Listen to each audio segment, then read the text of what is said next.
Base sa experience ko po ma'am, yung reason niyan, yung dahilan ng pagkakasira yung TV, yung bar lines, nakasagad sa brightness backlight palagi.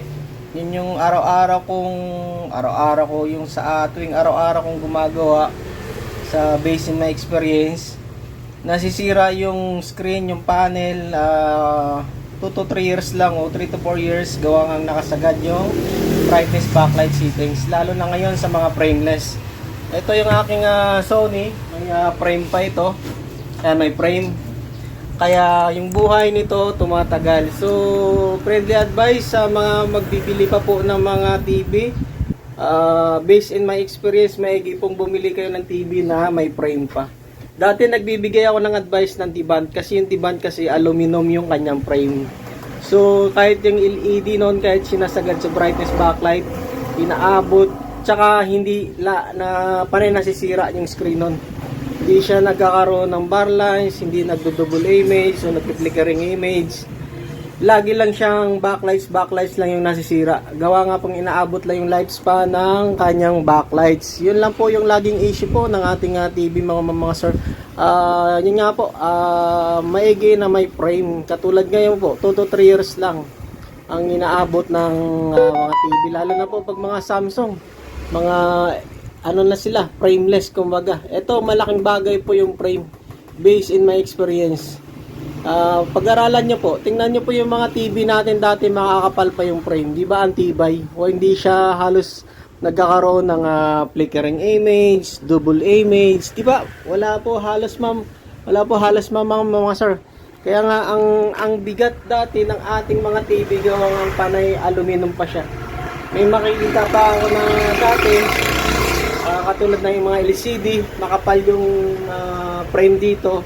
May nakikita pa ako nun, may aluminum pa talaga sa loob. Kaya experience, much better talaga.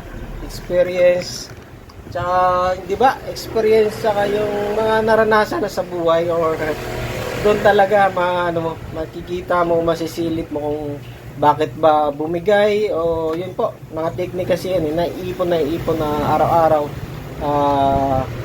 Sa bawat araw-araw na ito lang yung aming ginagawa halos. So yun po ma'am, yun lang po yung reason ng ba't siya nasisira. Naka full brightness kayo, full backlight settings, saka yung area din po pala, kahit search nyo sa Google Map, sa Google, search nyo ng ambience temperature of LED TV, so maabot na ba yan ng 40 degrees centigrade. So kung mataas yung settings sa backlight settings, brightness, magdadagdag yun sa kanyang temperature sa paligid. So talagang gigisahin niya yung panel. So doon na siya magkakaroon ng epekto sa kanyang panel. Minsan nasusunog dito sa sulok, na pagka Samsung brand nasusunog dito sa sulok. Ito naman si Sony, nagpo-protect, kusang mag-shutdown.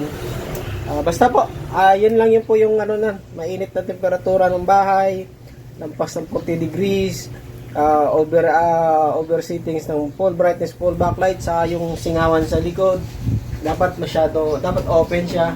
Kaya nga siya may design ng mga butas-butas dyan sa likod. Yun yung purpose nun, makasingaw pa siya. So yung iba kasi nilalagyan ng kortina yung gilid, may nakita ako niyan, nilalagyan. So ganun din nangyari, nag-shutdown, nagpipage siya, nag-close, nagpo-protect yung kanyang panel. So mas maiging yung gano'n, nagpo-protect, hindi katulad ng ganyan na nagbo-bar lines. Kalaunan kasi pag ginagamit ko pa ng bar lines, nadadama yung kabilang signal, nawawala, wala na kaming marirecover na good signal, so magiging panel issues na siya. So yun po, friendly advice lang po yan ma'am. Sharing is caring lang din. Salamat po, God bless us. Tsaka po, sa gusto po pala mag-home service, magpapa-home service, mag-home service po pala ako ng buong Calabarzon, tsaka buong Nisia po. Tsaka yung aking shop po, nandito po sa Alapan 1B, Imus, Cavite. Yan po. Netflix Electronics yung pangalan dito sa Alapan 1B, Imus, Cavite. Yan po, talagang against the light. Ayan po yung ating logo sa labas. Yun po yung ating permit, kumbaga. Yun po, PM na lang po mga sir. Talagang sinihit na lang natin para isang advice na lang ito. Po, maraming salamat po. God bless us sa ating lahat. Thank you.